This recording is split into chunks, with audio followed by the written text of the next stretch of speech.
Hello friends, welcome to my YouTube channel. Thanks for watching this video. Exercise 14.3 से question number 2 करेंगे। First part है, देखिए, अ triangle with both line of symmetry and rotational symmetry of order more than one.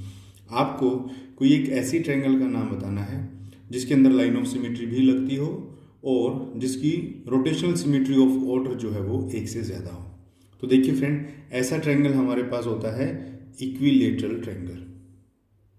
Equilateral triangle एक ऐसी triangle होती है जिसकी तीनों साइड जो है वो इक्वल लेंथ की होती हैं, यानी कि एक दूसरे के बराबर होती हैं। तो अब इसकी लाइन ऑफ सिमेट्री जो है वो आप देख लीजिए। लाइन ऑफ सिमेट्री हमारी ये भी हो सकती है, लाइन ऑफ सिमेट्री हमारी ये भी हो सकती है, लाइन ऑफ सिमेट्री हमारी ये भी हो सकती है, क्योंकि ये तीनों ही लाइन क्या है, इस ट्रायंगल को दो इक्वल हाफ में बांटती हैं और उसी लाइन को हम लाइन ऑफ सिमेट्री बोलते हैं।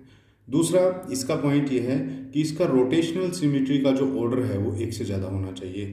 रोटेशनल सिमेट्री का मतलब क्या होता है, मान लीजिए इसके बिल्कुल ठीक सेंटर के अंदर मैं कोई पिन गाड़ दूं और इस ट्रायंगल को उसमें गाड़ दूं और इस ट्रायंगल का कॉर्नर पकड़ के मैं उसको रोटेट करने लगूं इस तरह से, तो देखिए ये वाला जो कॉर्नर है ये घूम के इधर आ जाएगा, ये वाला जो है इधर आ जाएगा, ये वाला जो है इधर आ जाएगा।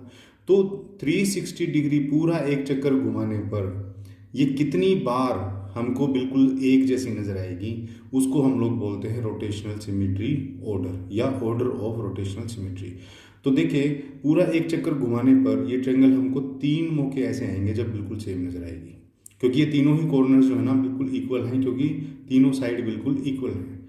तो इसीलिए इसका जो ऑर्डर ऑफ रोटेशनल सिमेट्री है वो एक से ज़्यादा है, यानी कि एक से ज़्यादा बार ये सेम नजर आएगा। तो इसीलिए इसका आंसर जो है वो हो जाएगा इक्विलेटरल ट्रायंगल। कि इक्विलेटरल ट्रायंगल एक ऐसी ट्रायंगल है जिसके अंदर लाइन ऑफ सिमेट्री भी पाई जाती है और ऑर्डर ऑफ रोटेशनल सिमेट्री जो है वो मोर देन वन पाया जाता है। उसके बाद second part, a triangle with only line symmetry and no rotational symmetry of order more than one.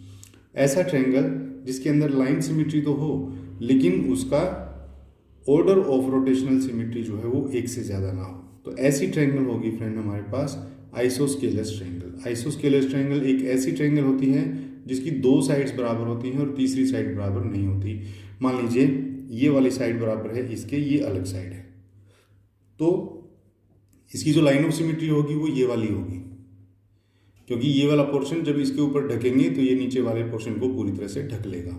अब बात आती है order of rotational symmetry. Order of rotational symmetry का मतलब ये है कि अगर इसके सेंटर में पिन गार्ड करके इस ट्रायंगल को हम घुमाना चाहें तो पूरा 360 डिग्री पूरा एक चक्कर जब ये काट लेगी तो केवल जब ये ही किनारा वापस ऊपर आएगा ना तभी ये सेम नजर आएगी।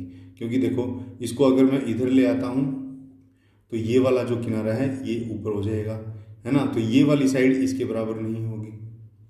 तो क्योंकि दो ही साइड बराबर हैं इसीलिए जब आप इसको पूरा घुमा करके वापस यहाँ जब ले आओगे तो जो है ये हमको पहले जैसी नजर आएगी।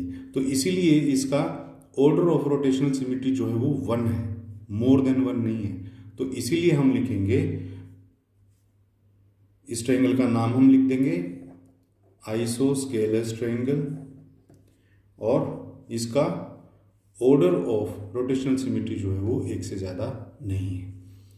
Third part, a quadrilateral with a rotational symmetry of order more than one but not a line symmetry. ऐसा क्वाड्रिलेटरल आपको बताना है जिसका order of rotational symmetry one से ज़्यादा हो लेकिन लाइन सिमेट्री ना हो। तो ऐसा तो क्वाड्रिलेटरल आपके पास होता है पैरेललोग्राम। देखिए ये है हमारा पैरेललोग्राम।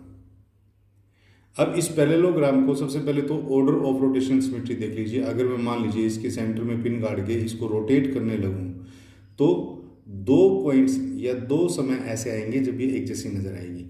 पूरा 180 डिग्री घुमाने पर ये हमको एक जैसा नजर आएगा। तो ऑर्डर ऑफ रोटेशनल सिमेट्री तो इसकी एक से ज़्यादा है तो ठीक है, लेकिन इसकी लाइन ऑफ सिमेट्री नहीं है। देखो लाइन ऑफ सिमेट्री तो इसके अंदर हो ही नहीं सकते। मैं इसको किसी भी तरह से आपस में डिवाइड करने की कोशिश करूंगा, जब मैं इसको फोल्ड करूंगा तो एक दूसरे के किनारे जो हैं वो आपको दिखाई देंगे, वो ढकेंगे नहीं पूरी तरह से। मान लो अगर मैं इसको इस तरह से इक्वल हाफ में बांटता हूँ तो आप जब इसको ऐसे फोल्ड करोगे ना तो ये जो किनारा बाहर निकला हुआ है तो ये यहाँ पे साइड में बाहर निकला हुआ दिखेगा। तो इसको पूरा कवर ये नहीं करेगा। तो इसकी ऑर्डर ऑफ रोटेशनल सिमेट्री क्या है, वो तो है मोर देन 1, लेकिन लाइन सिमेट्री इसके अंदर नहीं है। तो ऐसे क्वाड्रिलेटरल का नाम क्या है, पैरेललोग्राम। फोर्थ पार्ट देखिए, a quadrilateral with line symmetry but not a rotational symmetry of order more then 1। अब एक ऐसा बताना है जिसकी लाइन ऑफ सिमेट्री तो हो, लेकिन ऑर्डर ऑफ रोटेशनल सिमेट्री वो 1 से ज़्यादा ना हो। तो ऐसा फिगर होता है फ्रेंड काइट। देखिए काइट जो है ये एक ऐसी क्वाड्रिलेटरल होती है जो खुद काइट जैसी शेप की होती है, और इसकी प्रॉपर्टी ये होती है कि इसकी ये आमने सामने वाली साइड जो बराबर होती हैं, और ये वाली साइड बराबर होगी इसके, ये इसके बराबर नहीं होगी। अब देखिए इसकी लाइन ऑफ सिमेट्री तो है, देखो ये वाली लाइन ऑफ सिमेट्री बन जाएगी। मैं इसको यहाँ से उठा करके इसके ऊपर रख दूंगा तो ये पूरा पूरा इसको ढक लेगा। लेकिन इसकी अगर ऑर्डर ऑफ रोटेशनल सिमेट्री देखेंगे तो वो मोर देन 1 नहीं होगा, क्योंकि देखो इसके सेंटर में पिन काट के अगर मैं इसको घुमाऊंगा ना तो ये पूरा 360 डिग्री घुमाने पर ही वापस इसी शेप में दिखाई देगा, और किसी भी एंगल पे वो इसी शेप में दिखाई नहीं देगा। इसीलिए इसकी ऑर्डर ऑफ रोटेशनल सिमेट्री 1 है, मोर देन 1 नहीं है। तो इसीलिए इसका नाम है हमारा काइट। तो ये 4 फिगर हमको बताने थे, वो हमने यहाँ बता दिए। तो फ्रेंड ये था क्वेश्चन नंबर 2। आई होप आपको ठीक से समझ में आ गया होगा। नेक्स्ट क्वेश्चन के लिए मिलेंगे नेक्स्ट वीडियो में, तब तक के लिए थैंक्स।